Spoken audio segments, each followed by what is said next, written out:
The major difference between other tactics games and King's Bounty is that King's Bounty focuses not on unit versus unit, but on army versus army combat. Also, each army may have a leader. In players' case, it's their main character. Leaders do not engage in direct combat, but they improve performance of their troops. They also cast various spells, ranging from support to direct damage.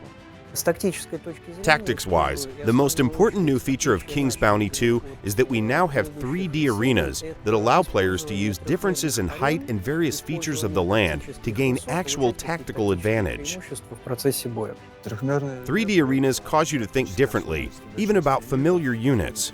Take archers, for example. Now you can avoid their fire by finding some cover, like a hill. In previous games, it worked differently. If there was some kind of obstacle or the distance was too large, we still allowed the shot, but with reduced damage. We don't do that anymore. If archers don't have a line of fire, they can't shoot. When we create arenas, we work hand in hand with game designers to make sure that we deliver great gameplay experience as well as great visuals. It all begins with game designers who create arena prototype using basic hexes that denote height difference, terrain obstructions, line of sight, and so on.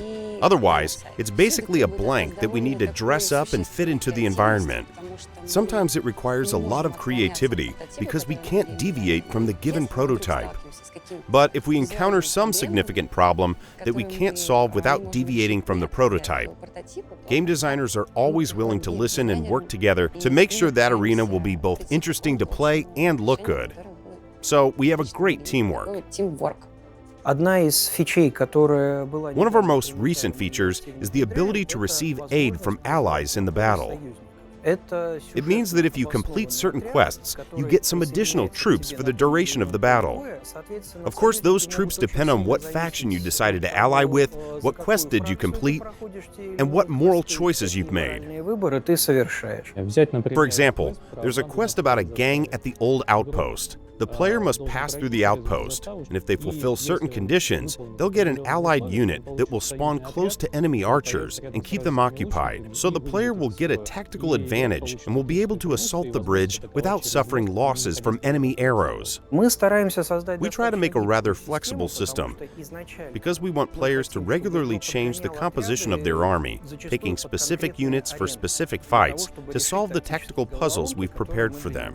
For example, we have undead units, and some of them have very high resistance to long-range attacks, so you can't hang back and exchange shots with them. They will inevitably outshoot you.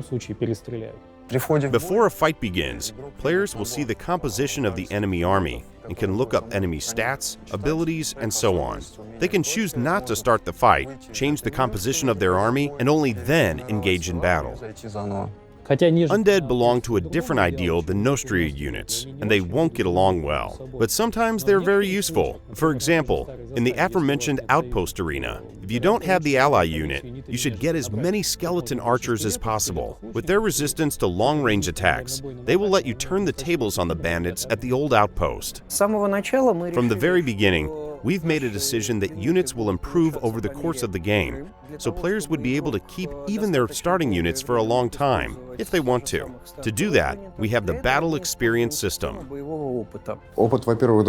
Experience leads to increase in basic stats, so when the unit levels up, it gets more armor, and it will inflict more damage. It mostly applies to all units. Some units, especially high-tier ones, will get other benefits as well. Higher-level units will increase the strength of their active and passive abilities. Some may even gain new abilities on level up. Early-tier units are designed to let the player learn the basics of the game, so they have fewer active and passive abilities. So it's easier for the player to learn how to command these types of units and how to combine their abilities effectively. On the other hand, late-game units are intended for players who know the game and know how to get the most out of its mechanics. So these units have a lot of nuances that will be useful for a particular army composition or for certain arenas. Regarding main character archetypes, we've kept the same names: Warrior, Paladin, Mage.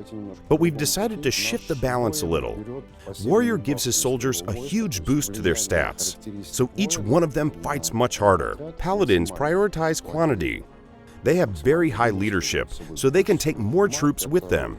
Mage, on the other hand, has a very small army, but very powerful spells and buffs. You have to keep in mind that players will also pay close attention to ideals of their character and associated talents.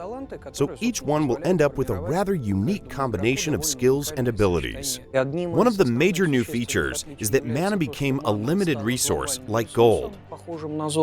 So you can spend all of it and be left with nothing. It doesn't regenerate by itself. You can only buy it, find it, or loot it. Mana became a finite resource for story reasons. Mana is the life force of this world. It's energy, it's warmth. The world of Antara is dying. It's getting colder, which leads to the appearance of blight. And the first sign of it is that mana became finite. Second major difference is that now you don't need crystals to learn and upgrade your spells. To learn a spell, first you need to find a teacher. There are a few of them all over the world. Some of the most powerful spells will also require you to complete a quest. In Katauri's game, there were 3 schools of magic with distinct ideology, like chaos and order. In our game, schools of magic are based on elements. There are 8 basic elements in the world of Antara, and each school of magic has access to 2 of them. For example, we have School of Light and Life. So obviously they'll have a lot of buffs and spells that influence your target's health, as well as some high-level direct damage spells. So we have a lot of spells, and they're very varied, so I think players will find a practical use for each one of them. Besides combat magic, we'll also have world magic. Probably talk about it in depth in one of our following videos, but it's going to be as useful as it was in the original King's Bounty.